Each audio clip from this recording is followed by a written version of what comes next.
Every person has a story, but not everyone has a place to tell it. I'm Frank Swoboda. As a filmmaker for over 35 years, I've interviewed amazing people all over the planet. I want you to meet them. This week, the most interesting person you've never heard of is... Hello, I'm John Bird, and I'm the most interesting person you've never heard about because I have attempted to ride my bike around the world and made it a good way across as far as Florence, Italy, and a few other random crazy things that led up to that. John Bird, Nice. Welcome to the most interesting person you've never heard of podcast. Thank you, Frank. Yeah, I know. It's good having you here. So I haven't seen you in... Oh my gosh. 20... 40 years? Maybe 40? 40, 50, 45? Like A few. since grade school, probably. Yeah, St. Charles. Dude. Chuckers. Wow. And we have, he's off camera here, but our good friend Paul Palting is also here. Yeah. And he's going to stay for a while just to drink the whiskey. Nice. And then when he gets bored, he will leave. So when you guys see him leave, I know that's when the podcast, that won't take very that's long. when the podcast turns off. So I was like, I don't know how we connected, but you were just like, hey, I saw your podcast or something. And Yeah. and you, I forget. you're doing a podcast, but you're like, I want to be in town and I live in New Zealand. And I'm like, I want to talk to that guy. Yeah. Yeah. Cause I've had pretty fortunate to have had a few people that live in other countries that are from here that leave and come back. And it's just a cool perspective to see like what people think of America, this town, Yeah. and what's it like when you come home and come back, and or a lot of people even that live in this country but go away and come back for family or whatever. And now you've got a place to stay when you leave. Another place. I got to go to New Zealand. On the map. I know. Go to New Zealand, I've bro. not been that way. I need to go check that out. But I was looking, so I'm like, oh, send me some stuff about what you've done, and I'm like, this guy is not like you have done. I'm just going to read this so Okay. people realize these are some of the things that you've done, right? Navy diver, corrections officer. You sold medical supplies. You were a personal trainer. You were a barista, a stand-up comedian, or book stand-up comics, bungee jumper. You biked around the world. Attempted. You played the bagpipes, invented a pop-up tent, and water walkers, whatever the hell that is, we'll find out. Yeah. So you worked in a salmon fishery. You had a frozen fruit bar cart Yeah. and a podcaster. I mean, to say you're incurably curious is an understatement. Yeah. Why? It's an Why affliction. all those things? I just ADD. I have a hard time sticking with the longest thing I've done career wise was owning the personal training studio in Seattle. I had that for almost 11 years. And that's That's a long time for you. It is for me and for a business in general. But It is actually. yeah, I stuck with that for a while, and getting into the fitness industry is I've been on the periphery or involved in something in fitness for probably the last 25 years. So I've done a lot of that. Tell me about the Navy diver, or can you not tell me? Yeah. Do you have to kill me? No, One of see- those things. This will be the last podcast episode, folks. I'm very sorry to. No, it was getting out of high school. I wasn't sure exactly. Where did you go to high school? Meade. Okay, you went to Meade. Meade Okay. Panthers. All right, gotcha. Go Meade. Yeah. Yeah, and 'Cause that's the question when you're from Spokane, right? right. What Yeah, high school where did you go to school? It's very much like that at Christchurch. Everybody's like, where did you you went. go to You went to Shadle. To North Central. You went to North Central. Okay, I didn't know that. All right. Let's see. And your sister went to North Central. They all went to shit. They went to Shadle. That's what's throwing me. Okay. All right. Yeah. Crazy. So, yeah, I wasn't sure exactly. I wasn't ready to go straight into college, and I was looking at the military, and I was checking out, Marines, Army, Air Force, and the Navy just appealed to me the most. They had the best programs, and vocational avenues.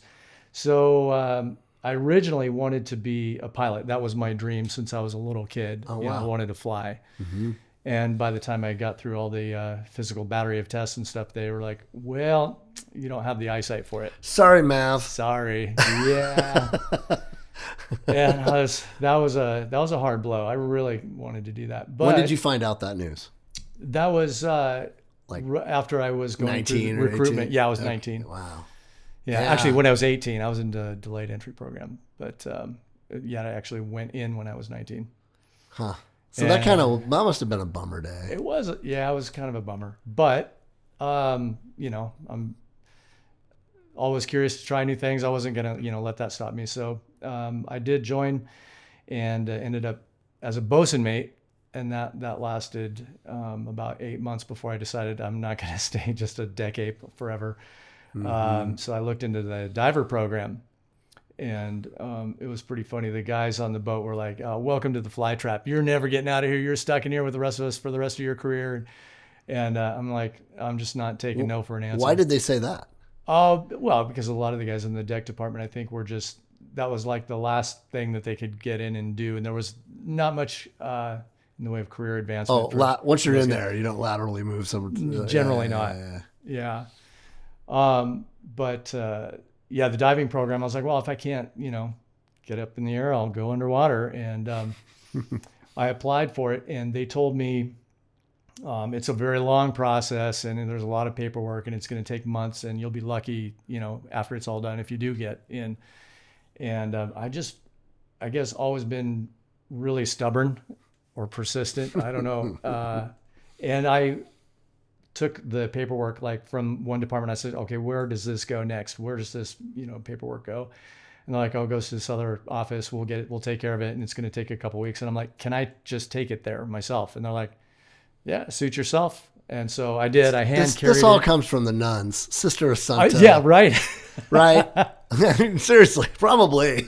Yeah, boy, they beat. You deal with them, and you can deal with any, you know, naval officer. Brother. Oh my gosh, how are your knuckles? Yeah, I know. Well, by the time we got there, the mole was pretty old. So yeah, the mole. She'd be like, hit us with a ruler. Like, my brother's like, what? She just haul up and hit us. And I'm like, yeah, she was too old by then. Yeah. Oh man. The mole. Leroy broke everybody. Good. Oh, that's man. So true.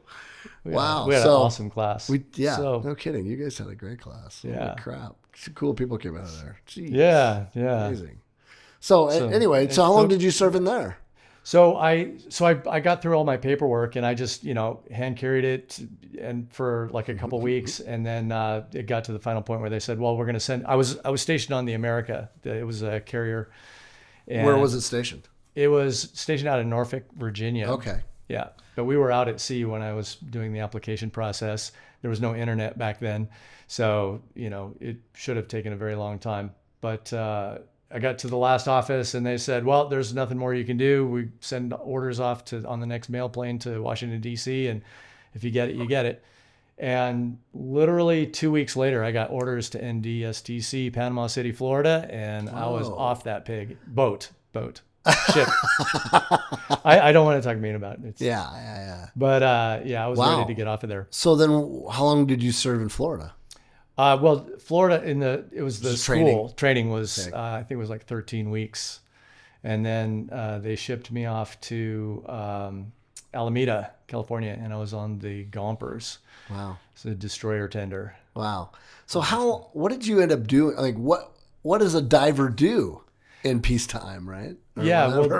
Or can you tell us? I can tell you without killing us. We weren't doing anything super secret. Like probably the most security related thing we did was we would do security swims under the hull to make sure that nobody had left anything that shouldn't be there, mines or anything, you know, when we're in port. Okay. So that's always that's a probably potential a pretty issue. routine thing. Yeah. So we were policing the hulls, and the day-to-day work was just grunt work.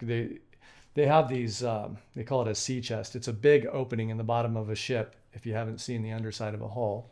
And it's got all these valves coming into this collective like chest of this opening.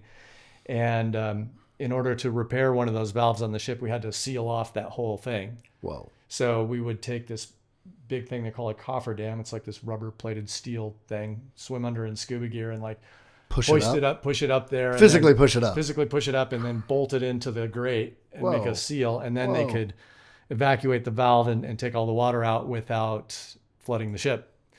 And another meaning for Navy SEAL. Yeah. So it was a lot of maintenance stuff like that. Yeah. And it was interesting. How long did you do that? About 2 years, just over 2 years.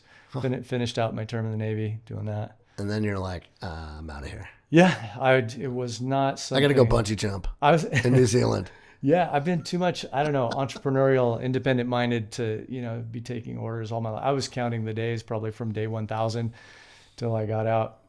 But if I had to do anything in there, I'm glad of the experience. Yeah, I wouldn't change anything. What was the coolest thing you got to do? Oh man, so when we were off the Gulf of Oman, this is history, so I can probably talk about it. We were this was we'll find out when we get censored and can never do another podcast. Like around Thanks again, 96, I think. Or no, this would have been 98. No, this would have been about 87. Sorry. Wow. Getting senile. But anyway, with there was that war with Gaddafi going on in the Gulf of Oman. We were just out swinging on the hook, and when you're out at anchor for more than 30 days, you get a ration of like 2 beers. Because they want to make sure you're not totally smashed when you hit port. I think they try to keep the guys' tolerance. Right. So, but appease them enough so that they got something to look forward to. Exactly. But that's what we do here with our whiskey. Yes. Oh yeah. By the way, this cheers. is really cheers. It's amazing. Okay, let's do the John Verd Amador taste test. Amador, okay. Here we go. Smooth. That is really nice. Isn't it? It is. Have you tried Buffalo Paul. Trace? Yeah. Yeah. So up to now, I think that was been one of the best ones I've tried. Yeah. This tops that. I think it does. Yeah. Yeah. It's got a little honey or something afterwards. Nice. Anyway, it's dangerous. Yeah, it is.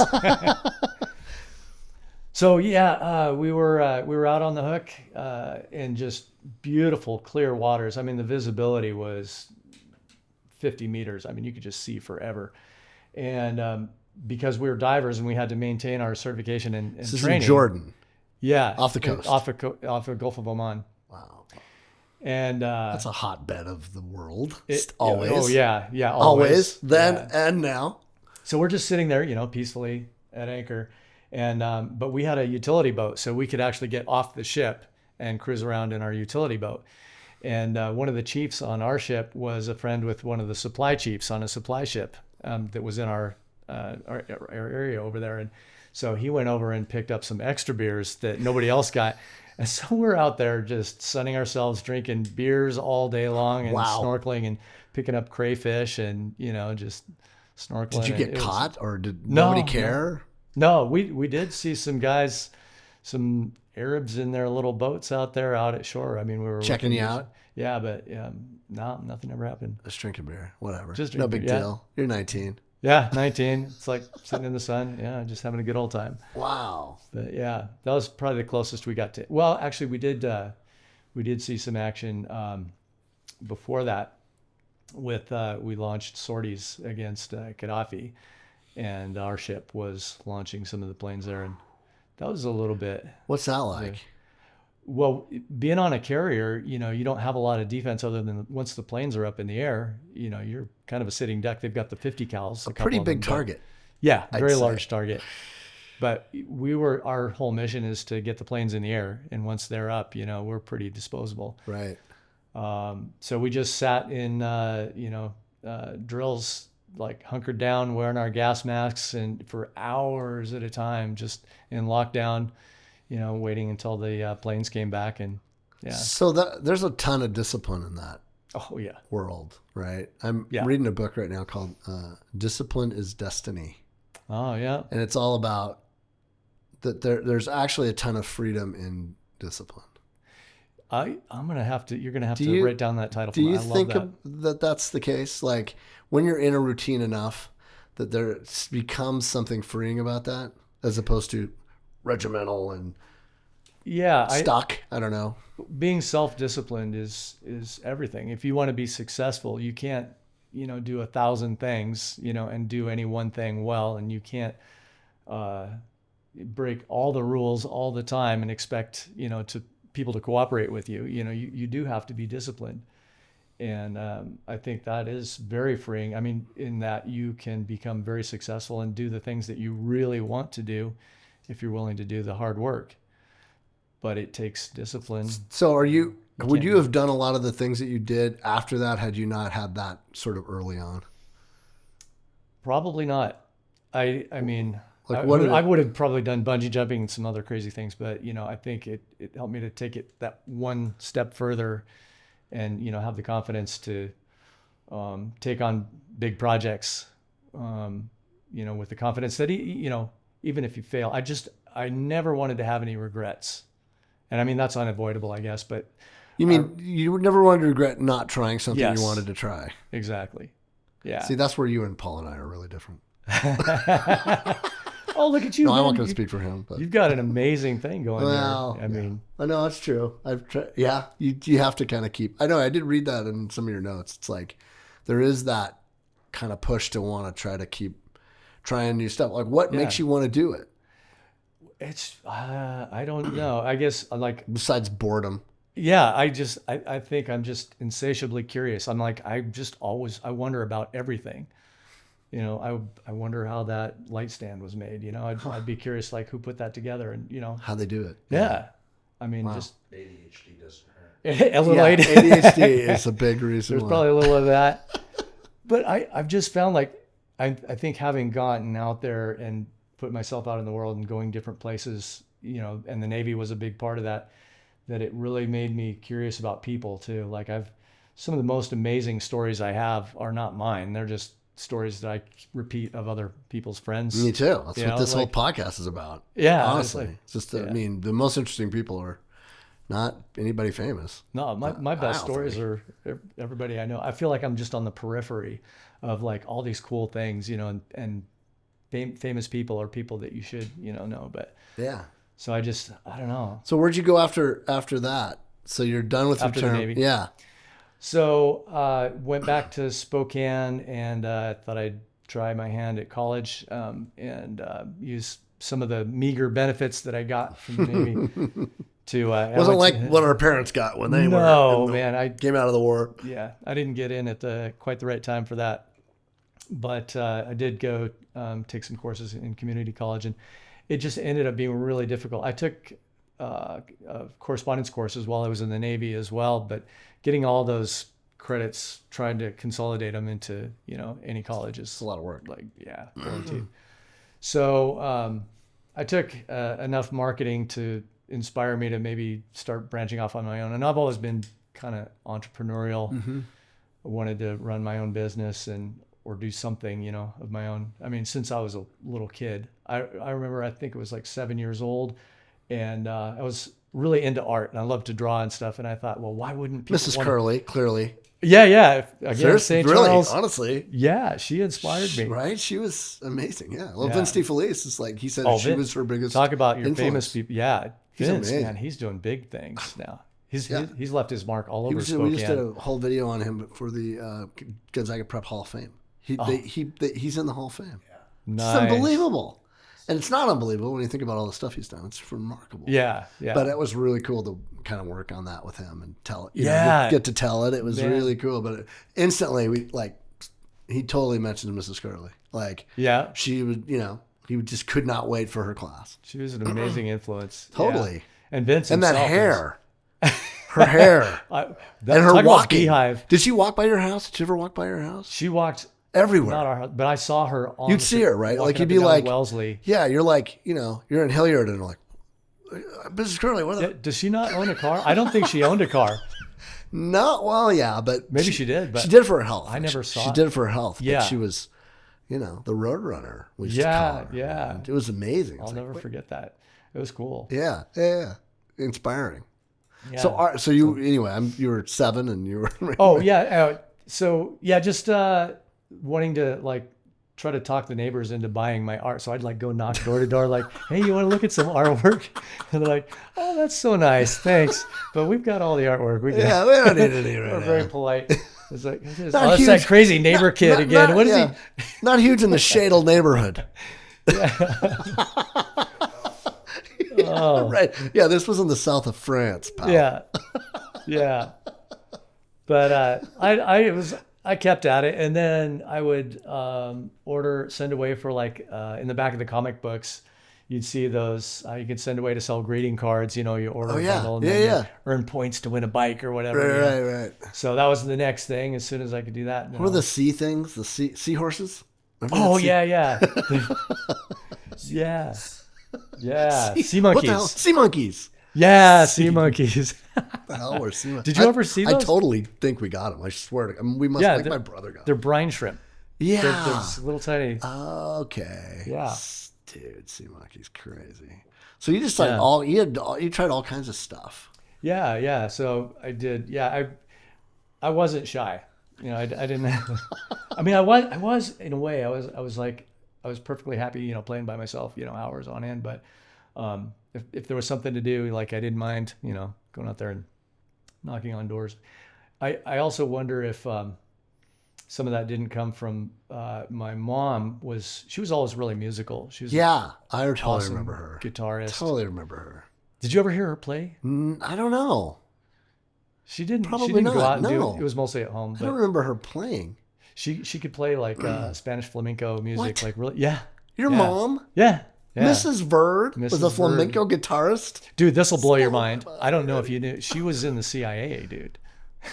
What? Yeah. Okay, wait. Yeah. I gotta wait. Okay, tell me what you know. She would not tell me very much. She would always She just, was in the CIA yeah, South America and Spokane. and Spokane. Yeah. Because once you start, you never stop. Dude. Well, that's what she I was probably I hear. spying on my family. We were pretty dangerous, or the O'Connors, who are completely out of control. So could have Yeah. been either one. Wow, what did she do? Did she ever tell you? She can't tell you. She says, probably. "Oh, as a secretary, and I'm like, "Well, you speak fluent Portuguese and Spanish, and I see that you're learning Russian, so there's got to be a little more to it." Whoa! I just remember how cool she was. She was cool. She was very. She was super cool. She loved everybody. you know? Yeah. She was just yeah. Whoa! So when did you find out this? Oh, I mean, we knew since we were little kids, and as I got older, I'd pry and try to ask her, like, and I think the biggest thing she told me was like, well, I knew some very interesting combinations, but that's about all she would ever tell me. But To like the nuclear code? Or? Your guess is as good as mine. I mean, so anybody listening out there, I don't know anything. Wow. Yeah. Wow. So she was in South America. When did she do that? That's crazy. Man, it was like early 60s, I guess, before she Mr. met and my Mrs. dad. Smith here. Yeah. That means your dad was in the CIA. No, well, That we know of. that we know of. No, Dad was a librarian, and The perfect cover for the CIA. Oh my God. I remember when Expo 74 came here. Yeah. My dad told me stories about the Russian ambassadors were very interested in talking to him, and what kind of materials do do people check out, and can you tell us? And he's like, sorry, that's confidential, can't. But he was invited to some nice dinners and things, and Well, of course, because he was the fixer or whatever. yeah, Crazy. yeah, pretty wild. Wow. So she did this before she was married, or Yeah. Before I came along, supposedly. Yeah, supposedly. Wow. But they had wanted, actually, I remember they talking about they had wanted to join the Peace Corps because that was that time in the Yeah, it was. Yeah. late 60s, early 70s. Yep. And but their application was denied because of her previous employment. She was like not allowed to, couldn't do that. Interesting. So, wow. Huh. And you could never get anything out of her. No, As much as you tried. I did. She kept it pretty tight-lipped. Wow. That's amazing. But she was always, she was super kind and outgoing. I mean, nobody was a stranger to my mom. And she was also, very musical. And so she got me involved in like choir and stuff when I was really little, like, 8, 9, 10. And then I remember she took me in for an audition for A Mall in the Night Visitors. It was like a play at the community college, Spokane Community College. Production they were putting on. And I got the role. I was a mall. And so, like, from an early age, I was, up on stage. And, comfortable there. So I guess it made me pretty comfortable. Wow. So then you did stand-up? Or yeah, so my buddy, so when I was going to college at Spokane Falls, my buddy Jim, so he and I were like the two old guys in the class. Everybody else was just out of high school, and we're working on trying to get an AA or something. And, Yeah. You're super old, like 23. Yeah. Well, compared to all the other kids, Yeah. No, I know. I look it's back true. now. Yeah. And so we got along. We hit it off, and we would go to the bar once in a while and hang out. And he tells me one day, he's like, "Yeah, I'm a stand-up comedian." I'm like, "Oh, that's so cool. I've always thought it would be really fun to do that. Like, how did you get into it?" Or what? He's like, "Well, you can come watch me if you want. There's going to be an open mic night." And I didn't know what that meant until the night we got there. And I can't remember which. It was like one of the bars on Sprague, probably somewhere out there. And we get out there. And he's like, "I don't think I can go on." I'm like, "What are you talking about?" He's like, I'm really nervous." I'm like, "But you've done this before." He's like, "No, I've never done it before." I'm like, "You told me you're," he's like, "No, I just always wanted to." And he had a routine down and everything. I'm like, "Dude, you drug me out here. You got to get up there." And I remember the first thing he does is he gets up on stage and he like lays prone, supine on his back. And he's like, "Yeah, I know this looks kind of weird, but I wanted to be the first lay down comic." And everyone's like, "Bah!" Stand up. And then he got up and he did the rest of his routine about he already had an ex-wife by this time. But it was hilarious. And he killed it. And I was like, "Oh, I could do that." Well, good thing you made him do it. Yeah, I know. So it's hard. It is. Oh, yeah. Dude, Have you tried it? No. It's fun. I don't think but it is hard. I don't know. I probably could do it, but I think it's one of those things you have to like really want to. Yeah. It has to be the thing that's like bugs you enough to go like, I could do, I think I'd probably be pretty good at it if I was playing a role and I pretended to be, Yeah. But like, that's what I it just is. don't like think that way all the time. You know what I Yeah. mean? Like you have to just be, and I've known of several people that are, in fact, we had an intern here who worked, she's amazing. Her name's Kelsey Cook, and she's like become this huge, she's on the Tonight Show a couple times. And Wow. headlines all over the country, and she's amazing. She's, you know what I'm talking about? She's incredible, yeah. And check her I out. remember her like last day working for me at our old office, and I'm like kind of the exit interview sort of thing, and she was going to WSU, and I go, "I need you to sit down and tell you something." She goes, "What?" I go, "Kelsey, you need to be ready for this.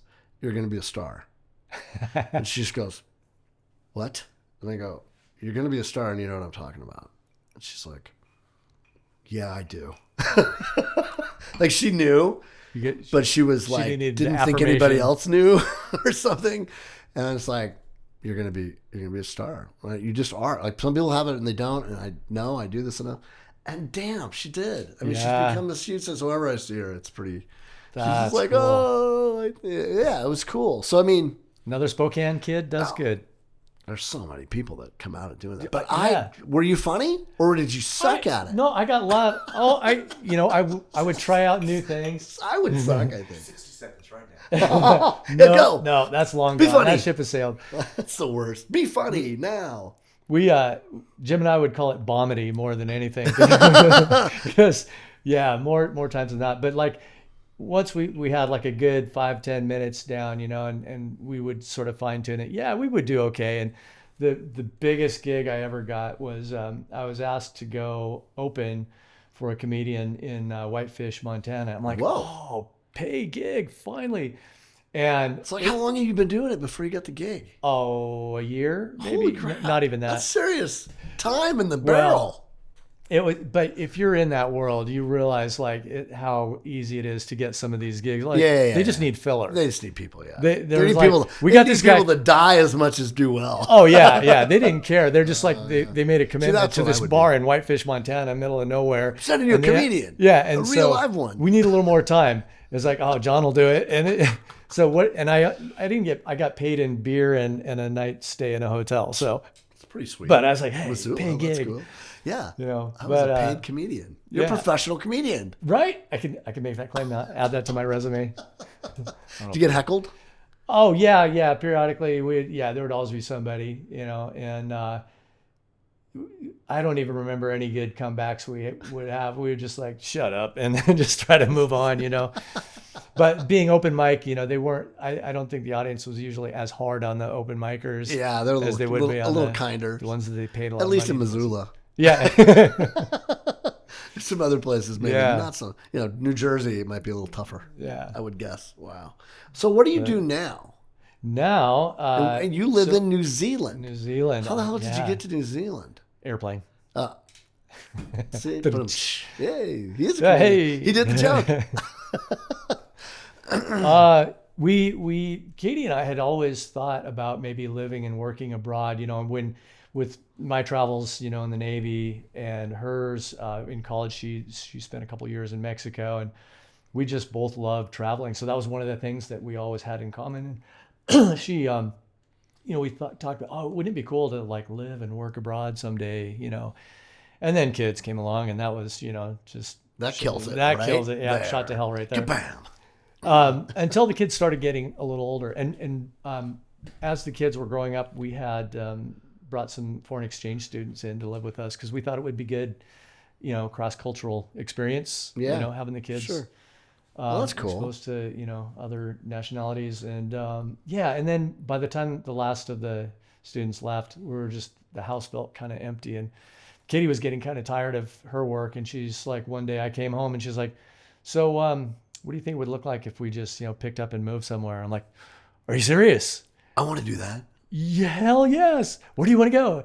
And we're like, Got I a don't dart? know. You got a dart? Well, we were like, Jordan. Oh, I bet. we had some criteria. We wanted a place where the kids could safely go to school, preferably English speaking for the most part, and reasonable economy. And I started doing my homework, and What year is this? this would have been 2012. I think we started talking about it. And your kids are how old at that point? They were like Jacob was probably 4 or 5. They were getting old enough to we could travel with them, you know. And I think Jacob was maybe 6 by the time we actually made the move. It took a good year and a half of FBI background checks and doing our My homework. mom was in the CIA. Yeah, making sure that's all that'll cool. slow it down.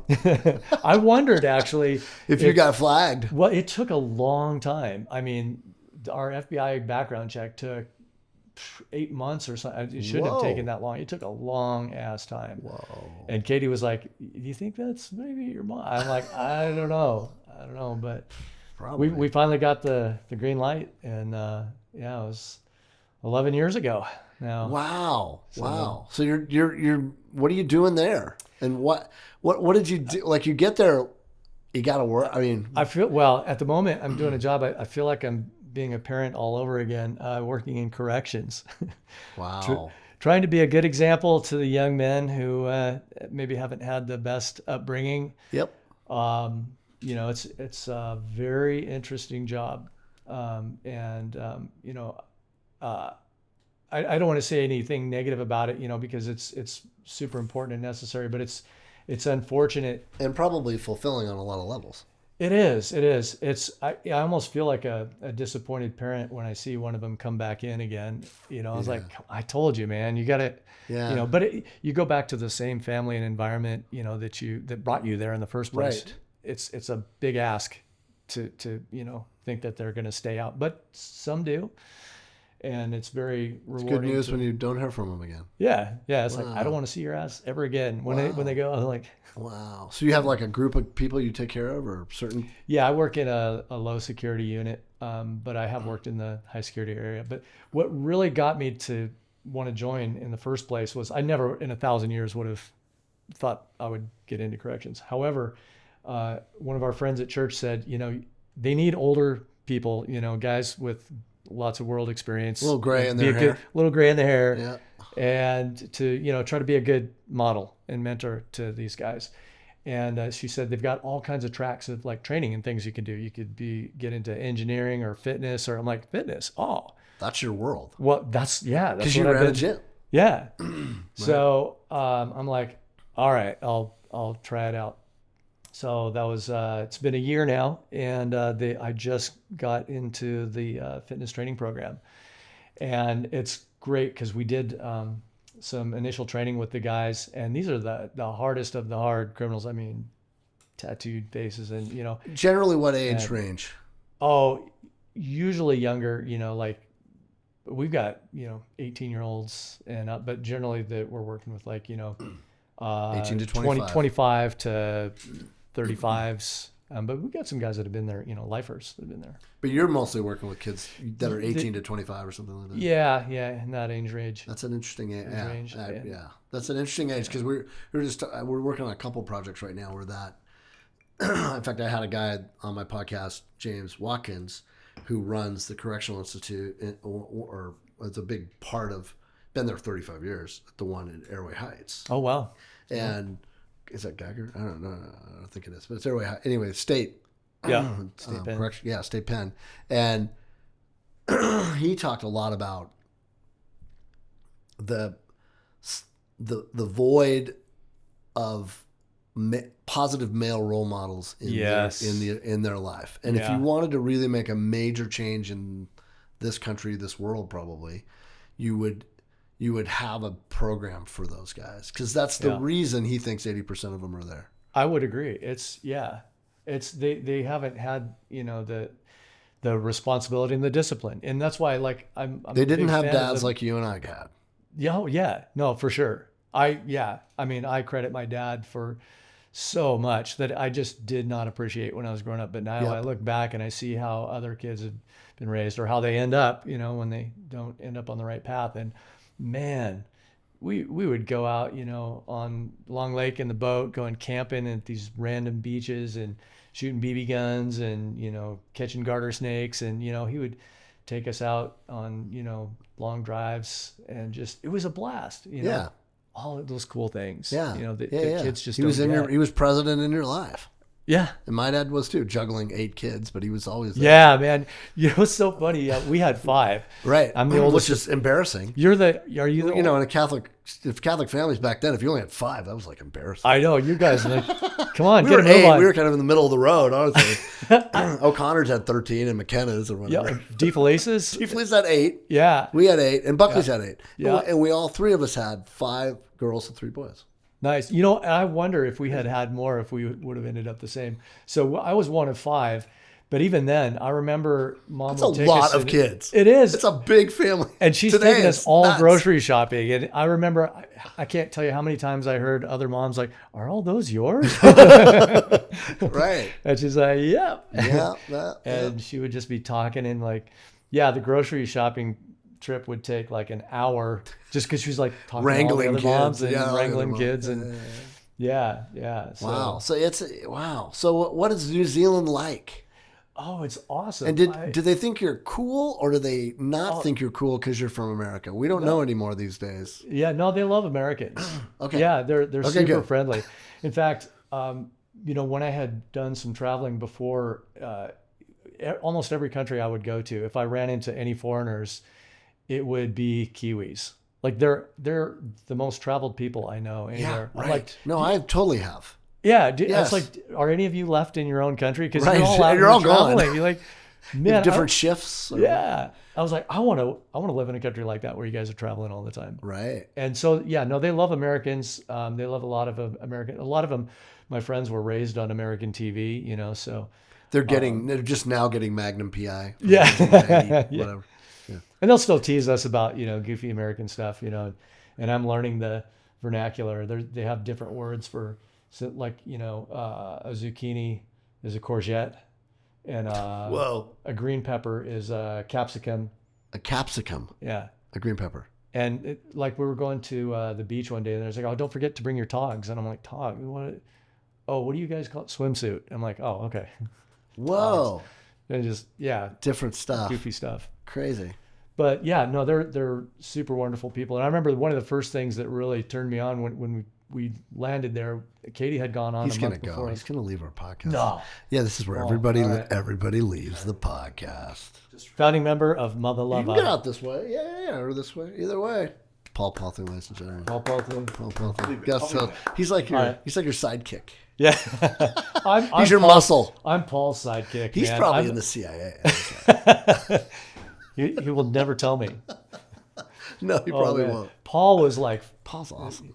Fonzie Yeah. all through grade school. Man. Totally.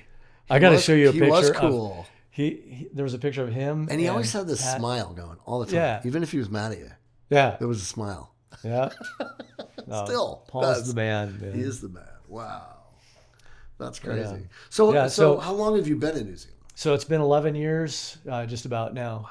And I was just telling Paul, this house, we're renting out in the country. It's a beautiful little farmhouse sitting on about 13 acres. Wow. And I just realized last year that this residence is the longest I've lived in any one place my whole almost 60 years of life. Is that right? Yeah. It blew my mind, but we had lived in like 4 or 5 different houses growing up. Huh. And then when I was in the Navy, I was like, Oh, well, yeah. constantly on the move. And then when I got out, I was, from apartment to apartment. And it wasn't, until we moved to New Zealand that I'm like, wow, I've been in one place. What's that like? Are you getting anxious to move?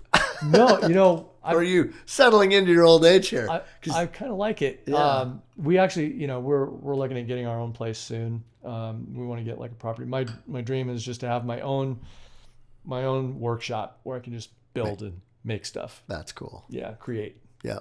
Yeah, Your own yeah. maker space, Yeah, as they say. yeah. So what is your opinion of how often you come back to Spokane? And when's the last time you're back? How often are you back?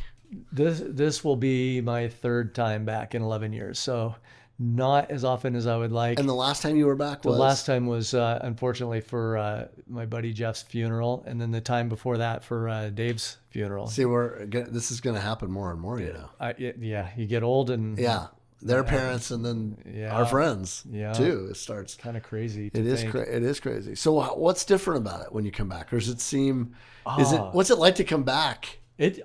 I sometimes feel a little bit of the overwhelm. I grew up in Spokane and I grew up in this country, but it's like you get used to just smaller stores, less choice of products when you go to the stores, and you and just more wide open spaces, slower pace and wider spaces.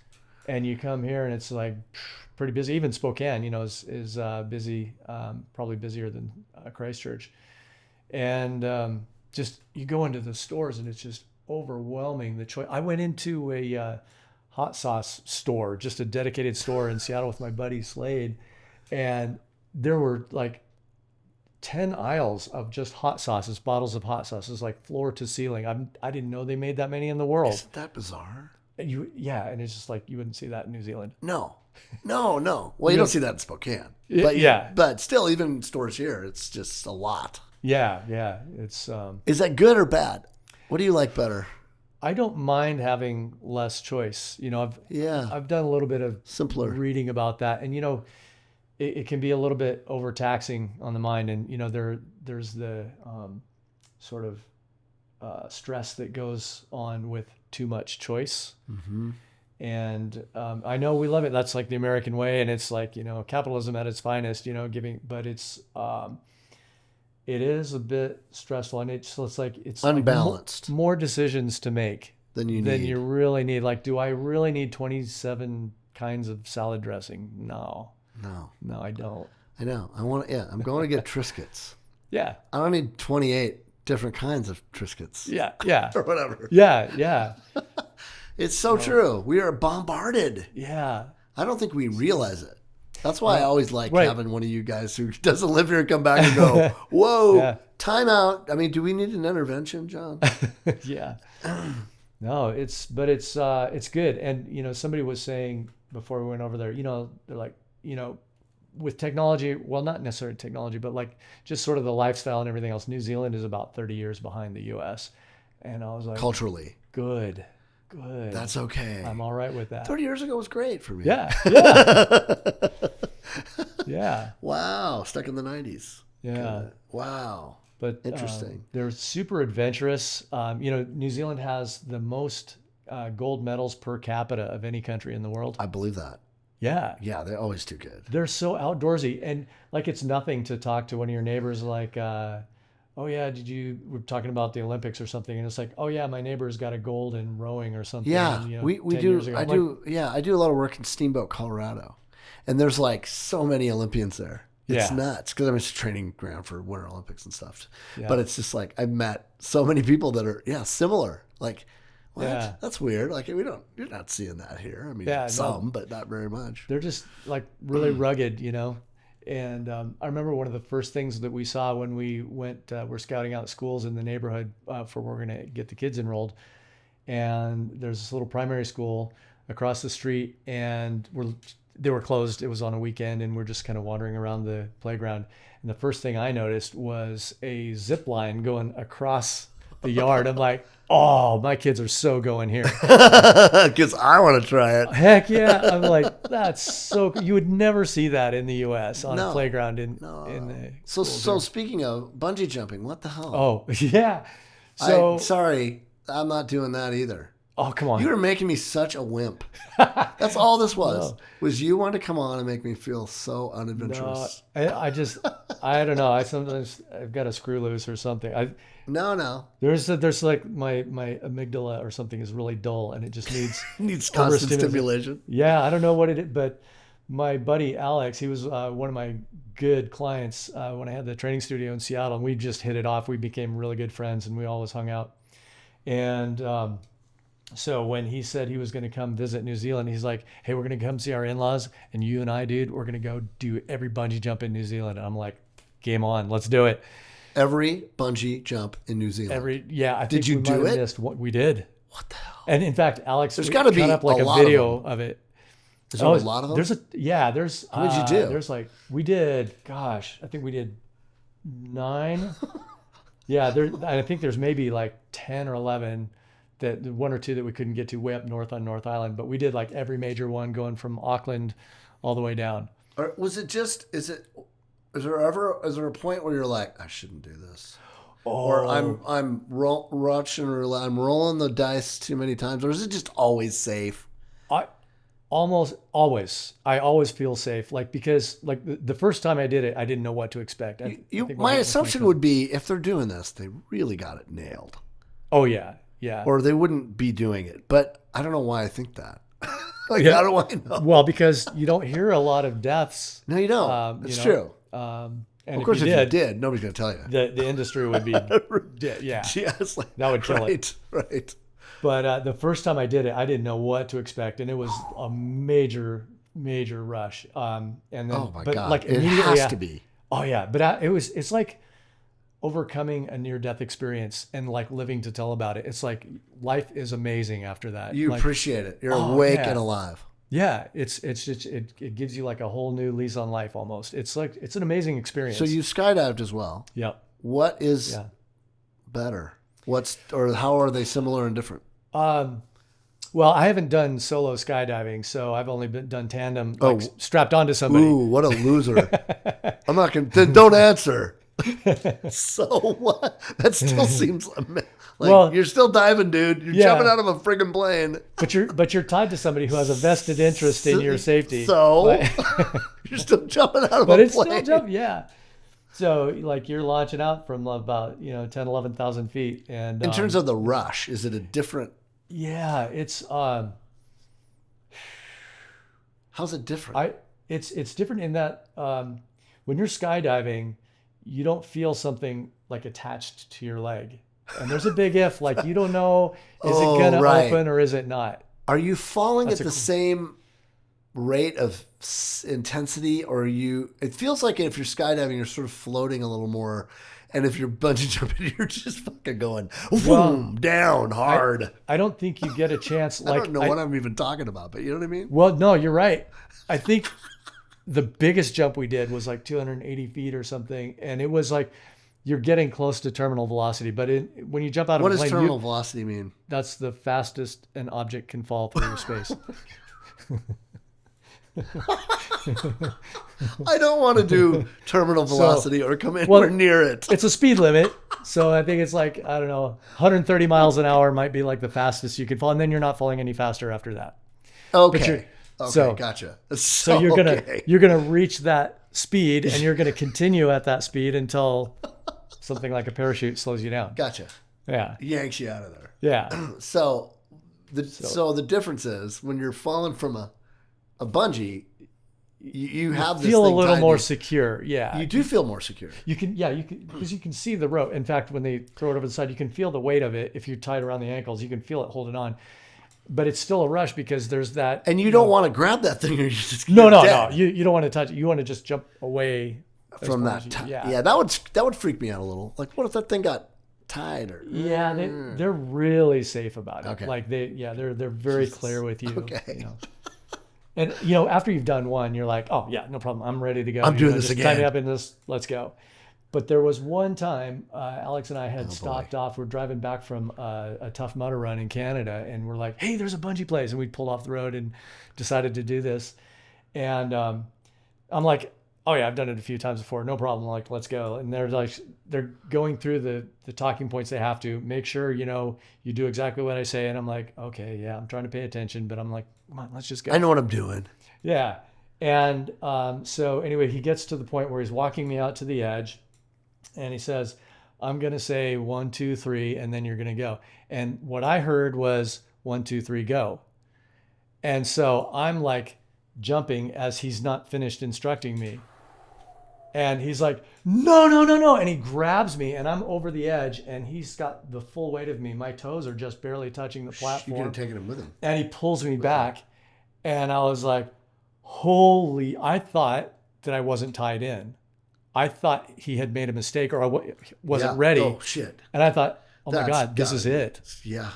And that was probably the best bungee jump I ever had because it was Because you were actually that actually was scary. You actually were tied though. Oh yeah. I was in, and but he everything. just hadn't finished his spiel. He just hadn't finished his spiel, and he says, "We're going to go." Yeah. Ooh. And that was a little heart attack. That's really. a rush. That was, yeah. Wow. So wow, that's crazy. So Amazing Race. Have you thought about it? Why have you applied? You seem like that's the next thing for you. Well, Alex actually he made a video of all of our bungee jumps. And by the way, AJ Hackett, if you ever hear this podcast, we want to talk to you. We want to give you some credit for all of your jumps. We promoted the heck out of all his branded jumps in New Zealand. And it turns out one of the construction guys that I worked with, one of his clients lives next door to AJ Hackett. Actually. Wow, crazy. So I was like this close to meeting him, but wow. He's always off in France skiing or whatever. And have you thought about something like that though? Amazing. Yeah. Like who would you take with you? Alex. My bungee buddy. You guys could do it. Alex Shankar, shout out to Shankar Construction. Should you guys do? I mean, you could probably win the damn thing. We could. I think we totally could. In fact, because a lot of this is. My wife loves that show, and I get forced to watch it, and then I get hooked, and I'm like, well, I know more than she does at some point. But it's because I've traveled a lot, so it's like that's the skill. Yeah. These young guys who are like, we're gonna do everything like that. You don't know the tricks of travel though. What's the coolest place you're afraid to go? Like ask somebody to jump in a cab or whatever. You know what I mean? Yeah. I'm sorry. What did you say? Well, what's the coolest place you've traveled? Where? China. Oh, wow. Yeah. Probably China. Cool. Still. Yeah. That's pretty. Although I just last summer was in Sardinia. Oh, wow. That is incredible. What's that like? Incredible. It's just, it's an island. So I would assume it's a little bit like what you're talking about in New Zealand, where it's sort of its own country. Yeah. They don't think of themselves as Italian. They think of themselves as Sardinian. Right. And I mean, okay, well, you guys claimed us whatever, but I'm Sardinian and you're, they have this thing with Rome. They're like, so they're under the protectorate or something? Well, no, they just have always been warring for centuries. They're like, oh, where are you headed next? Rome. Ugh, Romans. And you get to Rome and you're like, oh, where'd you come from? Sardinia. Oh, Sardinia. Those barbarians. They call them barbarians and stuff. Funny. But it's an incredibly diverse, huge island, really. Yeah. I mean, probably takes you, a couple of days to get across.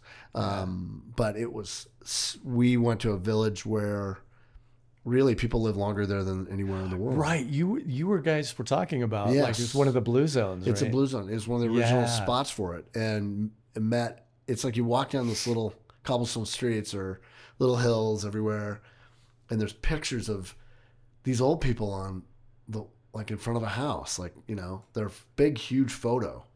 And it's like, what? Why is that old guy's face on there? It's like, oh, he's a centenarian. He's made it to 100.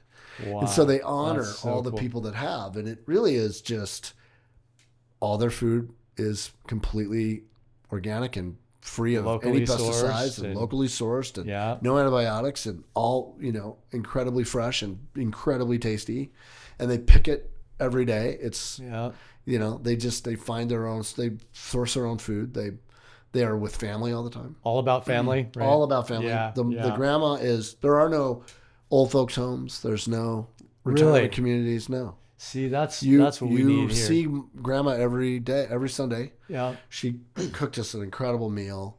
That's when we grew up. That's how we grew up. You go see your Yeah. grandma once in a while, like you would see your grandma. Yeah. And people now don't. I Yeah. mean, we don't have family like we had when we were kids. They certainly had that, and still in spades. And Yeah. they walk. Yeah. They walk up gradual hills everywhere, so they're healthy. And they eat really good food, and it's the best food in the world. It's Oh yeah. so I'm good. Sure it is. And I mean, I lost weight. I felt younger and better than I have felt in decades. Yeah. And come back, and Not the surprised. food we have here is Man, really when- bad. I'll tell you. It just is. when And I told that to people. I'm like, yeah, when you tell people that where you live, you sort of insult the food. Right. No one disagreed. Right. I'm like, yeah. oh, the food here is horrible. They're like, oh yeah, it is. Yeah. Like, why do we put up with that? Like, why? We shouldn't. We And shouldn't. We. I swear, if I moved to Sardinia and I lived there from now to the end of my life, Yep. it's another 10 years. Oh yeah. Yeah. and, You would. and a better 10 Yeah. years. And a Yeah. better however many years. I would just feel better. Probably a lot less. I was there a week. I dementia was there 4 and- days. Yeah. And I felt tons better. When we moved to New And we Zealand. drank plenty of this too, by the Oh way. yeah, yeah. No, they do lots of good wine. I'm It's sure. better. Really yeah, good. yeah, yeah. Oh my God. It's But incredible. I had all kinds of. I mean, even being in the fitness industry, I had all kinds of like elbow, carpal tunnel Joint inflammation. things going on. Yeah, and within probably 6 months of living in New Zealand, like most of those problems just went away. Is that right? I didn't really change anything. Is it the food? I think so. I think there are a lot less hormones and Yep. and pesticides Pesticides. in the animals and Yep. the plants. And I don't think they allow GMO there. Yep. I know for sure that they don't allow American dairy imported in there. Yeah. It was a few administrations ago. I remember that they allowed a lawyer actually to get a high-ranking position in the FDA to get RBST passed as acceptable in our dairy supply, and then coincidentally, we see breast cancer skyrocket. Oh, yeah. My wife has breast about cancer. Yeah. Dude, And I don't drink. Yeah, We don't drink any I've quit drinking cow's milk. Yeah. Yeah, yeah. It's Almond milk or whatever now. But yeah, it's you got to pay attention to what you put in your body. You do. Yeah. Well, that's cool. So you imagine staying there and living there? And Yeah, You're a Kiwi now. kinda. Yeah. Oh, more than kinda. 11 years is that's 11 years, Yeah. man. That's a commitment. Well, I'm still very, patriotic, to my country. Of But, course, but yeah, I yeah. love New Zealand, and we'll probably live there forever. I would like to have maybe a place here where we could live a couple months out of the year. Oh, that'd be and, rad. I I actually have a guy summer that in I there. know is going to be on my podcast coming up. Oh, that's interesting. Yeah, he's a developer here. I don't know if you've seen Kendall Yards. Yeah. Oh, yeah. He developed that whole thing, and he grew up in Shadle. Oh, He grew nice. up in Corbin Park. Yeah. NC area, North Central High School, kind of around there. His name's Jim Frank. He's an amazing dude. Really loves this place, and he lives part of the year in New Zealand. Nice. And he lives the rest of it here. Well, is he on I need South to connect Island you or guys. North I don't Island? know. I'll find out. But he's literally going to be on my podcast in the next couple weeks. Well, get us connected. I will totally connect you. Cool. Yeah, he's Oh, that's amazing, awesome. dude. He's an amazing guy. Yeah, I mean, yeah, absolutely. Yeah. Wow. No, we love it there. Wow, But, that's so cool. Just So bagpipes, what the hell? You yeah. play the bagpipes. Yeah. I actually, I started when I was probably 13. Do you juggle fire? No, not yet. Okay. Not yet. But when I was a kid, I always wanted to play drums, and Mom was like, "Absolutely not." She's in the CIA for a reason.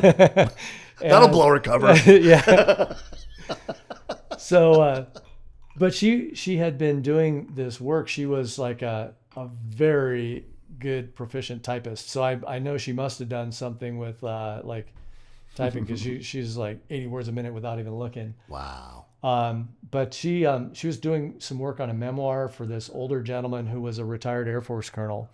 And he had been like a pretty famous bagpiper in Hollywood in his younger days. He was like directing They on allow old bagpipes movie in sets. Hollywood? Yes. If you watch any of the old, like the black and white war movies, Oh, yeah. you will probably see something that He was probably in it. Colonel McEwing had worked on. Get out of here. Yeah. Crazy. And he's like, if any of your kids ever want to learn how to play pipes. And then, you're like, no, well, too no. loud. I was like, well, you won't let me play drums. All right. I want to play something. Something loud. Yeah. And obnoxious. And Yep. so he started giving me lessons, and within a year, he got me on the pipes, and I started playing in the Angus Scott Pipe Band, and we're doing the Lilac Day Parade, Yeah. and they're probably still doing that. Well, they do Highland Games here now. Oh, nice. I think it moves or something, like every few years it's here, then Missoula or back and forth. Or Awesome. Maybe it's here all the time. I don't know. I know a buddy of mine that plays the pipes in, shout out to Steve Robertson in Missoula. Nice. He's really good. Cool. Scottish, dude. Yeah. And he comes over for Highland Games every year. So I know every summer there's a big Highland Games here. Yeah. You got to check. You didn't know that? No, I'm not here. I've been out of the scene for You're going to have to a come while. back for Highland Games. I would love and to. play. Maybe. So yeah, I knew it was a really big thing in New Zealand. And so I was like, so when I went in the Navy, I pretty much dropped it, and I hadn't played for like 35 years until we got to New Zealand. And I'm like, I want to get back into pipes again. And just so happened that one of the members at the gym I was working at, he's like, oh yeah, we were just chatting one day, and he's like, I'm in a band. I'm like, no way. And he's like, yeah, you should come practice with us. And I'm like, We're all from the Crown. Come on. We're all members Awesome. of the Crown here. Yeah. So so I joined up with the Caledonian Society, and after my first year, I was doing nationals in New Zealand. So done that the last couple of years. That's crazy. Yeah, I know. It's like, Do your kids like it, or do they think, Dad, you're there's weird? just another weird thing Dad does. They never ask me to play. Well, I'll put it that way. Dad, would you put me to sleep with a little bagpipe lullaby? Yeah. There's none of that happening. No, Wow, that's not happening. That's crazy. So, of all when you come back here, what do you think of America from there? Like, what do you hear, and how do you know what I mean? Like, I asked a friend of mine who's in Singapore. He was on the podcast. Yeah. And I'm like, what do you, he's sort of like you. He's completely American, still watches the Zags online, Nice. or whatever. He's Yeah. follows everything. He's went to UW. He's a Husky fan. He's just like, he still feels incredibly connected still now, more than Yeah. ever, because back in the day, you'd have to like wait for, he wouldn't be able to watch the games or whatever. Right. Now you Or a just phone call home. yeah, or but now it's whatever, like right? instantaneous. Yes. And so he goes, I feel connected, Yeah. but I'm also really not, and I don't know how you feel. He's been there 30 years, so it's a little different. Yeah. But he was talking a lot about Singapore and just the experience there and the view of America from there. Yeah. What's the view? Well, it's getting a little crazy here, and I'm I don't like to get too much into like Yeah, I don't want to talk local politics. politics. Yeah, I'm more into like geopolitics, Yeah, like yeah.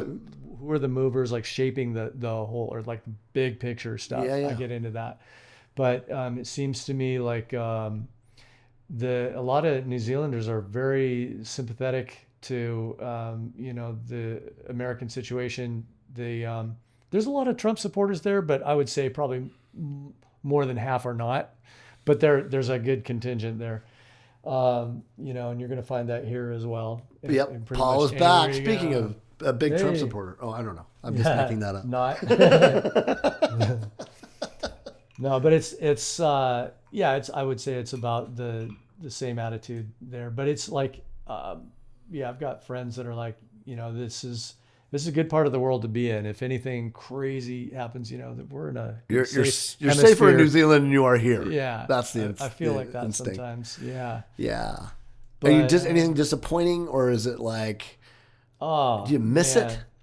I do. Yeah, I do miss. I miss friends and family more than anything. And it was really great to come back and see Dad. Like, that's why I came back this time. Is your dad still alive? He is. He just What? turned 90. No way. Yeah, Dad just had his 90th Mr. birthday. Bird's alive. He is alive and kicking. Dude. His memory is probably better than mine. I swear, he's should have him sharp on as a this. tack. That would be great. He can counter everything you've said. He probably would. Oh yeah, yeah. Wow. Oh my God, I Yeah. can see him right now, but my view of him is when he was like 40, probably. Yeah. Yeah, it's so strange. No, Wow. yeah, Dad's doing great, and so I miss hanging out with family and stuff, and I guess because I love building and making stuff, and working in the shop, it is stuff is so expensive there, and when it comes to like hardware, you're paying like twice as much because we're living on You're an stuffing island. stuff. You're buying stuff here Everything's at Ace and stuffing it in your Oh bag. man, I just shipped a whole bunch of tools and stuff back home because like we just cleaned out our storage unit in Seattle for the final clean out. Yeah. And so I'm excited to get all my old that's good. workshop stuff back That's home. cool. Yeah. That's cool. What about Spokane? Anything that's like different? I mean, do you miss like, Dick's? Yeah, it's actually kind Or of Zips? comforting. My Yeah. brother, that's what I usually get. I miss it's Zips tartar sauce. That's what people say. Yeah, they're still there. Taco John's and Right. yeah. Oh, the best was when we grew up. We grew up down sort of towards the river and on Hollis. I don't know what neighborhood that is. Yeah, it's like out of Riverside. Kinda. Was it like by Joe Albi kind of? No, a little further out than that towards the river. But we did spend a couple of years by Joalby as well. Okay, yeah. For like Port 7 Mile. Yeah. So anyway, there's this just off of Hollis was the first house that I really remember as a kid. And there was this little ice cream shop just a couple blocks away, and my cousin would like walk me up there when I was a little kid to go get ice cream. And I was like, we got to go check it out. And sure enough, it's still there. Doyle's ice cream shop you were at West is Central. still You grew up there. in West Central. Yeah. Oh, right. Doyle's is amazing. It's awesome. Yeah. I couldn't believe it was. You walk in the shop, it smells It's the exactly same. like it did Isn't that great? 40 years ago. It's only open in the summer. Yeah, The yeah. same family still runs It's it. like 3 days a week or It's whatever. so rad. Yeah. Oh, that's so cool you got to go. I love it. Shout out to you guys for keeping that place open, Doyle's. I no love kidding. Doyle's is an Yeah. institution here. It is. I know, because we had the Pop Shop when we were kids. Oh, Remember the yeah, Pop yeah. Shop? I do remember the that. Pop Shop? Yeah, Yeah, yeah. right down on Driscoll and C Street. Yeah. Right below our house. We go down to the Pop Shop. And Yeah. It was so funny. Hilarious. And the Garland Market, of course. Yeah. Yeah, we would get candy there all the time. and Oh, stuff like yeah, that. yeah. Oh my God, football practice. Yeah. Yeah, it's just so it's cool to come back here, and it's like going down memory lane, seeing a lot of the old places are still there. Does it you seem know? bigger, this town, or about the same? About the same, but it's parts of it are becoming a little more gentrified, and there's a district. I think it might be like going towards South Hill. I'm seeing it like being built up a lot more, like really nice. Like, South Perry. nice- yeah, beautiful. Yeah, right over here. beautiful. Yeah. Yeah, little boutique shops Oh, and it's stuff. incredible. that- Yeah, they have a huge market there on Thursdays. It's yeah, and just Hilliard amazing. now is building. Hilliard's up, kind of and cool. I know. It's becoming nice again. all these neighborhoods. Garland is cool. Yeah. All these sort of neighborhoods that it is sort of built that way with these great little strips of, commerce kind of little villages, sort of like Seattle. Yeah, it's nice to see that being revived, because I remember maybe 10 years ago there were like a lot of boarded up stores downtown here. Yep. There was like not much going Yeah, on. yeah, it's better down there. Yeah, it's also been tough too. I mean, Yeah, a lot of homeless right now and stuff like that. yeah. But I guess a that's problem. everywhere. It Do you have that in New Zealand? Yeah. Really? Not like here, but yeah. I mean, it's a little harder to get there. Yeah, for sure. So you've also tried a lot of things that failed. Yeah, more. Yeah, a few. Yeah. Like I don't know if these have failed, but I'm thinking, I'm just looking at your list here of, the pop-up tent, Oh yeah. the water walkers. Yeah. You try stuff. Yeah. Do you learn more from the mistakes? Yeah. Like, why do it? I'd rather try and see if something works, and at least I won't have the regret of saying, I wish I would have tried. It's like I can tick it off, and it just sort of satisfies something, and it's really, really satisfying to have like an idea or something in your head and like be able to manifest it in the real world. I was like, I thought of that, and there it is. Right. It's that right. And that drives me a And lot. if you don't do it, it's going to bug you. It's going to bug the Sort of crap an out of me. OCD thing about that, probably. Yeah, even if it takes a long time to get a project You done. just It's need like, to do it. I need to do it. It's That's so interesting. yeah. Wow. Got to do it. Wow. So like the pop-up tent thing, I remember we were going out on these camping trips. We'd go out to Priest Lake every year, and just remembering like how long it took to set up that old aluminum canvas tent. It was like a big task. It was a big heavy tent. And I was especially in the wind and rain. Oh yeah. I've done it as a dad. Yeah. So Oh yeah. Yeah. And so like I remember I was about 13 and I was just like mulling it over in my head. I was like, how could you make this like really fast and easy? And I'm like thinking, just sort of arranging in my head like springs and tubes and blah blah. And anyway, I finally drew it out, and then my stepsister years later helped me actually sew it, stitch it together, and build one. Prototype. Yeah, prototype. I got as far as that. And I remember one day I was like, hey, Dad, check this out. And I pulled it out of the sleeve and I just kind of threw it out in the front yard. It was going doop, doop, doop. And it was like, how old were you? By the time I built it, I was like 24 probably. But Wow. the idea was in my head, and I drew it out when I was 13. Wow. And I finally built it. It took a while. Wow. John Da Vinci Bird. Oh, man. He must be somebody you... He's on my round table of like someday people. Like okay. If I could... Who else is there? Oh, man. Dick Shanks, the former owner of Able Label, who's passed away. He lived to be over 90. An amazing Spokane icon. Huh. He was a really cool guy, and one of my mentors. Huh. Yeah. So shout out to Able Label. They're still kicking. Yeah. Who else? PG Wodehouse. Who's that? Author from the 20s, 30s. Huh. Hilarious, really awesome. You'd want to ask him some questions. Oh yeah, he'd be on your podcast. Yeah, he would be. Da Vinci would be on your podcast. Absolutely. Yeah, I was just in Italy last year, and so getting to see his works and just unbelievable. Right. I mean, it's just it's phenomenal. They must have a museum there, or two. Yeah. Oh yeah, for sure. Well, we were in Paris too, so I got to the Louvre and saw. Cool. Yeah, we were there. I was actually there for the opening of the Olympics. Oh, nice. Opening ceremonies. That was very cool. In the rain. Yeah. Oh. Hey, we were right across from Lady Gaga. Oh, wow. But she recorded it before any of us got there. Oh. Because they knew it was going to rain. Right. And she had to do a ton of moves, and it was like, I don't need her falling into the sun. Right. Let's just... But I'm like, we're like watching another thing. I'm going, isn't that right there? Wow. I think we're supposed to be seeing her right now, because that would have been cool. Yeah. But, that's a pretty cool city too. That's a cool city. Where's the coolest place you've been? You asked me where mine was. Oh man, because Venice was pretty. That's up there too. Venice for me. Oh yeah. And actually now I just went to Florence for the first time, and that city is. That would be on the top of my list. Totally. So it moved up quick. When I was in the Navy, it's so walkable. It's just like small. It's beautiful. It's just amazing. It's and like the Tower of Pisa was I went straight there, took a bus there when we got off the ship, because we stayed about a week I think in Naples, and so I'm Naples, going I've heard is amazing. Yeah, and so I went to Pisa to go see the tower, and it was awesome. And then Florence, that's where I actually got run over by a truck in Piazza San Marco. Oh yeah. When I was doing my ride. What? And so I'll never forget. A truck ran you over? Yeah. It's nuts over there. Semi-truck. Rip. Yeah. How did you survive? I think the bike frame took a lot of the weight. It was like a really good carbon fiber frame, and it must have just hit me just right. But whoa. Yeah. That's scarier than the bungee jump. Yeah, that was. Did you think maybe I'm done? Well, it just happened so fast. It happened so fast, but it felt like somebody took a sledgehammer to my legs and just wham, wham, as the first two sets of tires went over. And then I was just like stunned, and like, okay, I'm alive and I can move, and that was all that mattered. Yeah. But it was an eerie feeling to hear ambulance sirens in the background, and like, oh, I bet that's for me. That's for me. That was a weird. Whoa, that's a weird experience. Yeah. Jeez. Yeah.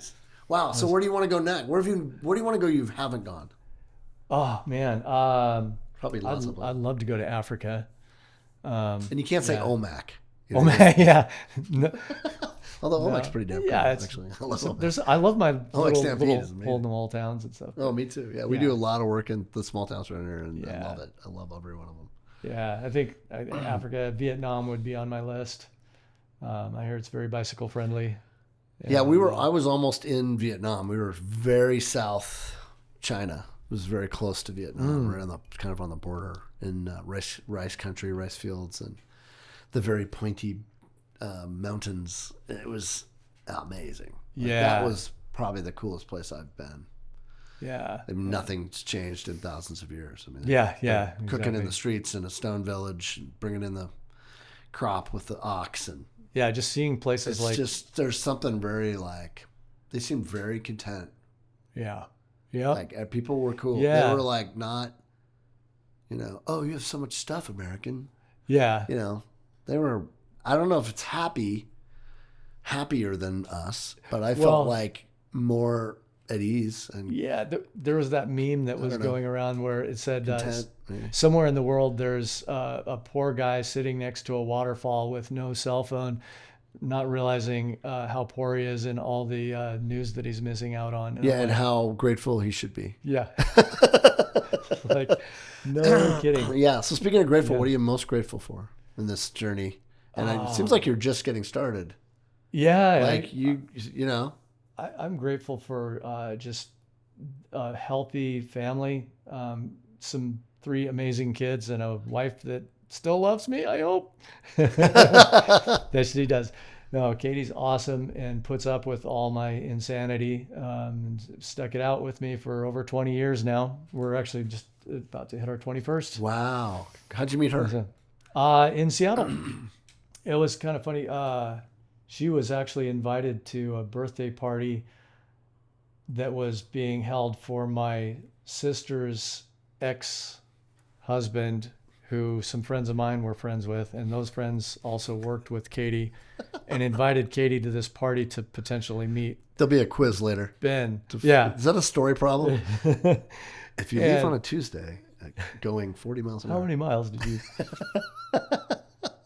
But it was funny, like, because I had actually seen her at a party of a friend's house, and I was like, "Who's that?" Who's that? And then she left before I got a chance to say hello, and then never saw her again until this party. I'm like, "Oh, that's that girl," and but supposedly she's there to meet this Ben guy, and she wanted nothing to do with She was him. just She there was to like, see you. Oh, apparently, so it turned out. But we got to talking, and we just hit it off immediately, and to the exclusion of everybody else. We were just like, talking for the rest of the night, and we just hit it off. And yeah, so it was a pretty short time where after that I know, well, this is the one. wow. That's Yeah. really cool. Yeah. Wow. Yeah. So what's next for you? Oh man. What are those things that drive you crazy that you're planning and, that you got to make next? And I've got a couple invention ideas that. Oh, I'll tell you the biggest thing actually and this is I have to wrangle the cats and try to focus on one thing at a time. But I'm working on a memoir. I want to get this finished because it's been like 30 years sitting collecting dust, and I want to get this book written. But it was about. So we were talking about like how I got run over in Florence. yeah. Well, it was about that. It was when I was 26, I had a crazy roommate that my brother was friends with that moved in with us, and he had attempted a bike ride around the world. Oh my God. That's what I was going to end with. So this is perfect. Oh, okay. No, Sweet. go. Let's do it. Perfect transition. I So- gotta talk about this. Yeah. Yeah. Anyway, go. Well, my buddy Tim, our roommate, he's a wild, crazy, and man, like some of my best stories would be Tim's stories. Like I couldn't even compare. But anyway, he got it in his head. He was going to ride a bike around the world, and he's going to start from Tinley Park, Illinois, and go like the center of the universe. right across America, and then go to Japan, and then China, and like circumnavigate the globe. And he had gotten sponsorship from like Trek and all these local companies. They like gave him all this gear. Tim is a really good talker, Okay. but he also follows through. I mean, he has done amazing things. Like I can tell you the story about like he crashed a buddy's bachelor party by parachute. Like he paracrashed his buddy's party. Like Whoa. this is the kind of crap. That Tim, guy. Yeah, okay. He's that guy. He's that guy. Yeah. So no surprise Tim would try Super Dave Osborne. Yeah, pretty much. Oh man, I remember that. Super Dave. I love Super Dave. Oh, I miss Super Dave.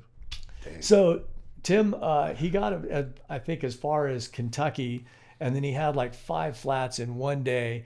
He From Illinois to Kentucky. Yeah, and he ran out of he got 2 flats, and he ran out of pot, and he was just in a really bad mood. And he's like jumping up and down on the bike, and so he like potato chipped the frame. And he's like done. It was like just a temper tantrum, and I'm like, how could it end? There's like, dude, soon? how could you Because not? of weed?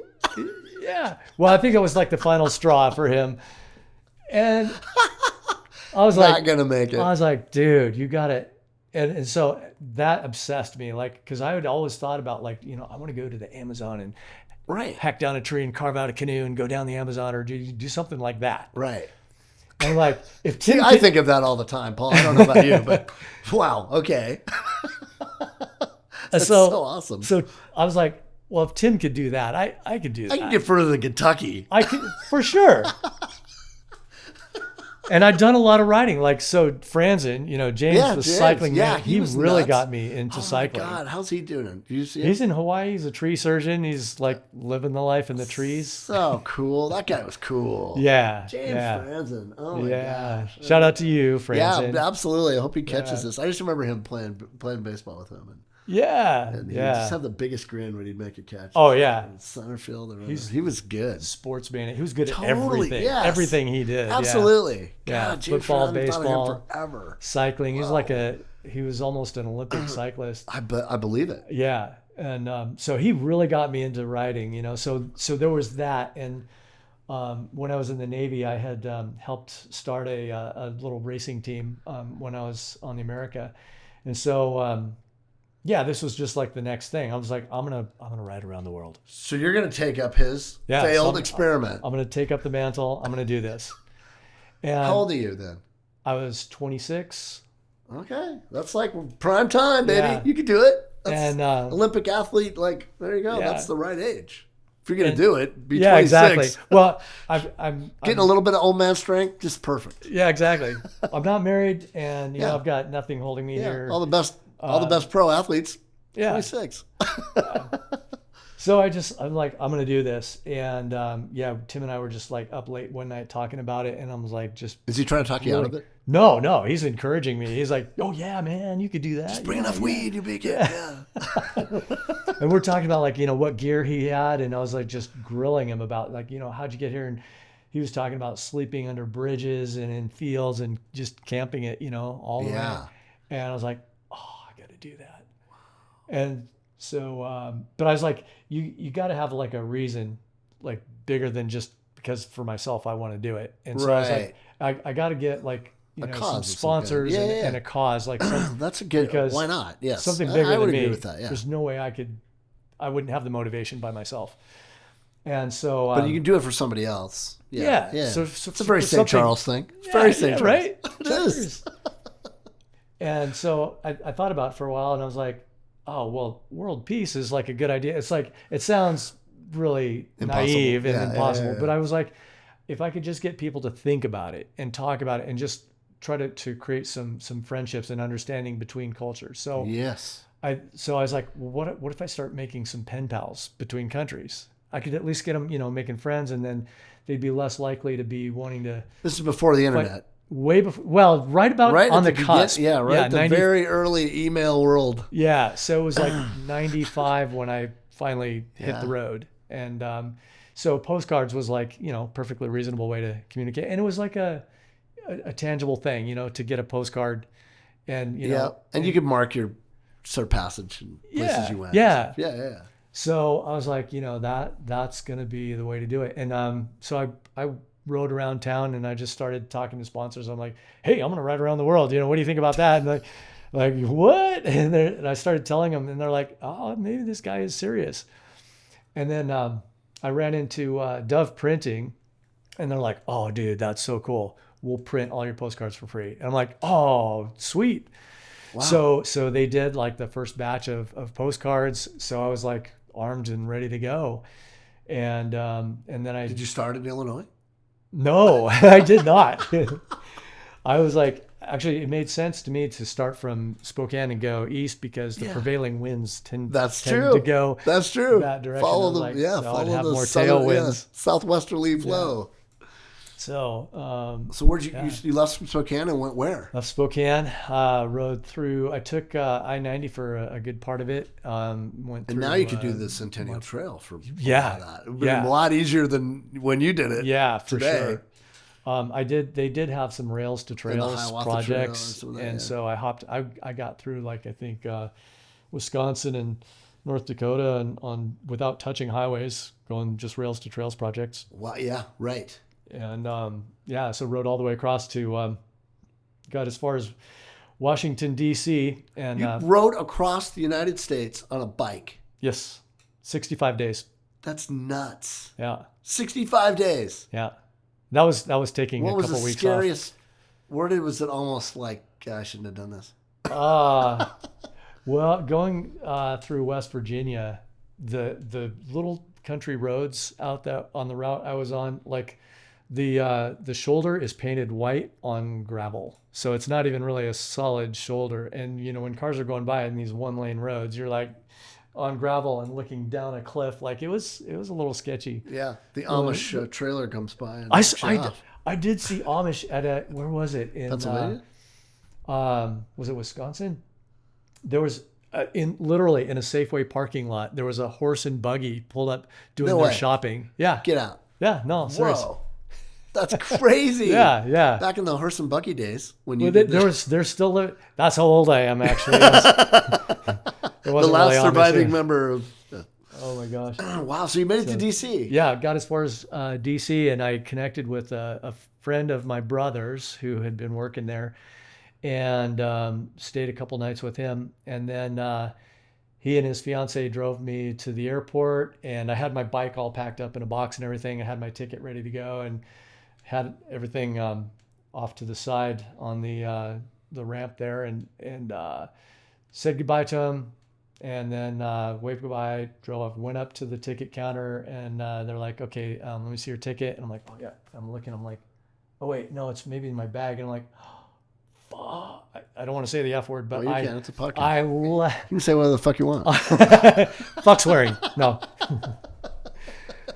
I left it on top of his car. No! My passport. Your passport, my traveler's checks, my ticket, all sitting neatly on top of his car, and he drove off. And oh my God. I'm like, what the hell? And you called your mom in the CIA. Mom, I got to get my identity back.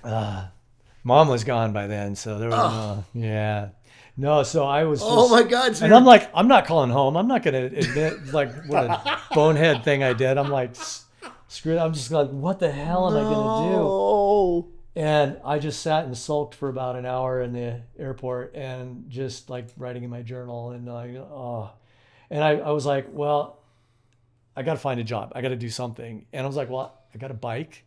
There's a lot of bike messengers around here. And so did you go try to find you left it in his house? I called him, and did he get it? They're like, no, there's nothing on the car. It probably just went off. Once they hit highway speed, it was gone. I walked up and down for a half an hour looking for it. I bet you did. I would have. I was like, no. Oh, and I was like, so your identity, was gone. who knows? Everything. There's some John Bird somewhere.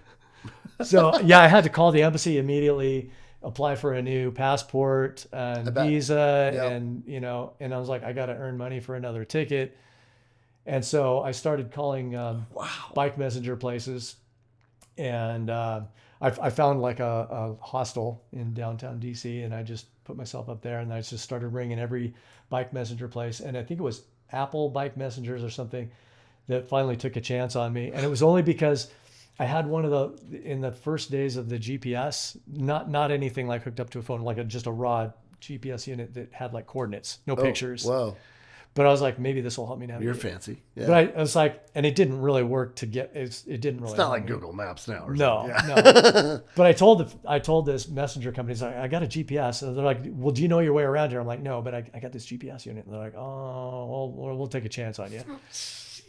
And so There's this thing called a map, though. that was Figure no it help out. at all. I would just stop and talk to bike messengers like, hey, how do you get to here? How do you get to the Senate? How do you get to the, Right. Oh, yeah. Once you figure out all the yeah. congressional offices or whatever. Yeah. So I started to learn my way around, and I could get from like Georgetown to the house in like 45 minutes, and it would have taken a car like an hour and a half, Right. because of the traffic. Because of traffic. Yeah, bike messengers are like Totally. in between Hugely the cars important back then. is just a bike lane That's between right. the cars. That's right. Yeah. Georgetown's rad. And they were running red lights, and it was crazy. Wow. And you made enough to survive. So yeah, I made enough to save up for another ticket, and made finally, after about I think 2 months of doing that, I was a little behind on the trip seasonally, but I was like, Did you get your passport back? Got my passport. Okay. Got my ticket. Okay. Flew to Portugal. What? Yeah. And you rode across Portugal? Yeah. Dude, Yeah. how far did you get on this thing? So I rode through Portugal, That's some... Spain. Yeah, your buddy wouldn't... He made it to Kentucky and... Yeah, I was like, gave take up that, as a Tim. weed. He was rooting me on all the way, He was like, in fact, I stopped in Chicago on the way through to see him, and was like, hey, I got a little further than you did, buddy. He was like, yeah, I knew you were going to do it. How far did you get? So I got as far as Florence, Italy, when I broke my leg. You broke your... That's how you broke your leg. Yeah, I got run over by a semi. And that was it. And that was it. Yeah. You think you could have done it if you not gotten... I think I'd like to think so, because I had contacts. I think You must for have the met next leg. amazing people. Oh along my this gosh, journey. amazing, incredible. Were people just awesome? Oh or- yeah, they were so cool. They're like, "You're doing what? You came from where?" And I'm like, "Yeah, I'm doing this thing." I ended up getting on like a couple Spanish news channels. I've got like old interviews of. No way. Yeah. I'll have to send you those. That's sometime. I would love to see that. Yeah. Crazy. And I made this deal with a local Spanish language school by the time I got to Spain, and they're like, oh, cool, we could use this guy to promote our schools, and we could also have our kids practice English on him, because we do language schools Right. on a native speaker. So I ended up getting my whole trip across Spain funded by this school. They would put me up with teachers in each city that I went through. Oh, what a great idea. And they put me in front of the students. I practiced my Spanish. You paid for your gig, and they paid for it. I handed out all the postcards, and I collected all these postcards from all these kids, and that was the big thing that finally got me unbelievably cool to write this book, because I've got hundreds of these postcards from kids, handwritten, beautiful artwork and stuff with messages of peace. Yeah. That never got distributed. And the other thing that would be cool is, where are they now?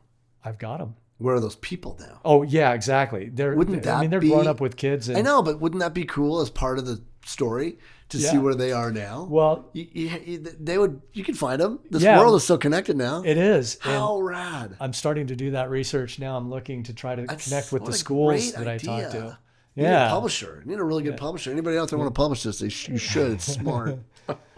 Yeah. So I'm doing the postcard project now, and I've actually talked to a school. One of my sister is connected to a school in Las Vegas. Shout out to Nikki. And she's going to get her kids writing postcards, and I'm going to take those back to New Zealand. Oh, wow. And get a postcard exchange started all over again. That's cool. Yeah. That'd be a great documentary. Maybe you should finish the bike ride. It's not feel- too late. I feel you like thought about I'm it? not too old for it, but No, you're not. would Have I you thought have about it? if I could find if somebody would fund it, Go back I to would go back do to it. Florence. Yeah. Where were you? What was your trek taking you? Where was your journey I was- going from? I had connections in Budapest and Croatia. Every place I went, somebody always knew somebody further Because down the road. once that you're I in was- Europe, it's like Yeah. it's not. I mean, it's not that it's not far, but it's certainly going across the United States is. Yeah. You can go through tons of countries. Yeah, right? yeah. I mean, it took me actually. I could ride across Spain in about the same time it took me to ride across Washington State, probably. Yeah, exactly. which Right? is crazy. Isn't to that think, crazy? like, a It whole is country. crazy. But yeah, It is crazy. I know when you're over there, it's like, wow, I just got through. How many countries did I just Yeah. go through? Yeah, it's nuts. So you were going to go where? You were going to go from, then I was going to just go east. Well, Keep going east. I was playing it by ear, depending, because I had to keep it open depending on the political climate. I knew that I had to be adaptable because I didn't know if Russia was going to be tentative. Right. So I was thinking about actually going through China, Mongolia, and then down through east into was it Kyrgyzstan, and then into eventually to Japan. I was going to make that hop once I got through to the east side, and then fly in tentatively to Alaska. I was going to say, continue the ride down. Yeah, if you could go back through into Washington, Siberia and through Alaska, Yeah, you can go that way, the land bridge or whatever from Asia. Wow. So tried, but didn't quite. That'd be a finish great it. documentary. It would, but Wouldn't that be? And now you can document it. I know that's Like you so could I probably, didn't have you know, you could probably pay for the whole thing simply from views. right, yeah. I don't maybe Like, you know, I'm going to do this thing and anybody support me, GoFundMe, I'm going to go. Yeah. You could go fund that. yeah.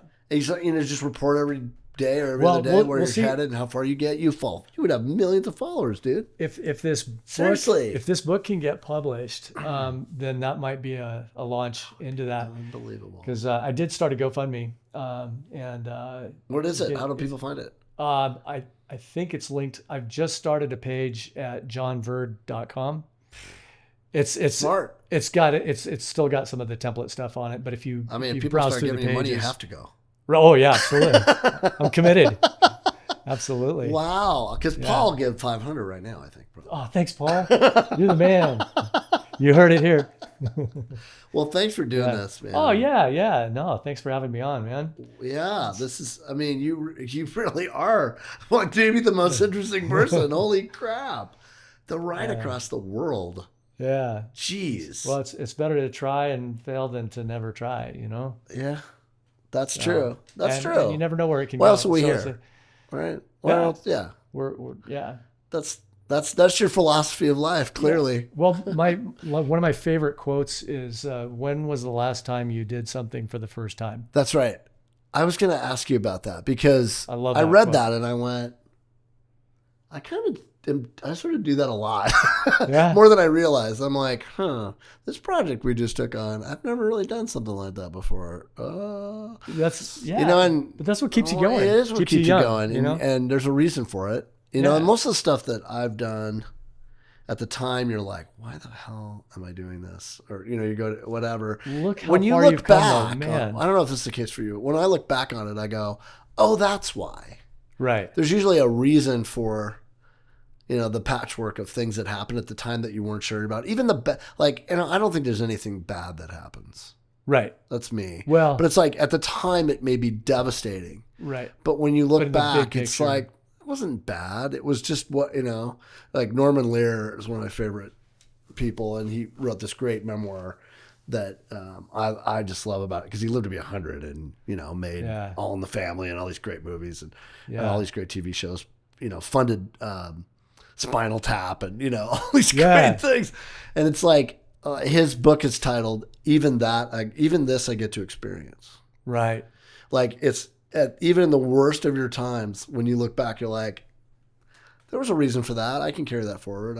We all make it. I mean, this too shall pass, right? Yeah. I mean, turn it for good. turn it for good. Yeah. Well, thanks, man. Cheers. Yeah. Happy cheers. trails. Thank you, Frank. I expect a postcard from will Istanbul. be getting somewhere soon. We'll be getting a postcard from somewhere. MIP Podcast was filmed at the studio of Corner Booth Media. Please sure to like, subscribe, and follow us on social media.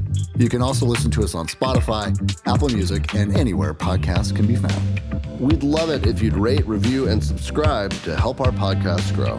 Be good to yourself. Stay interesting.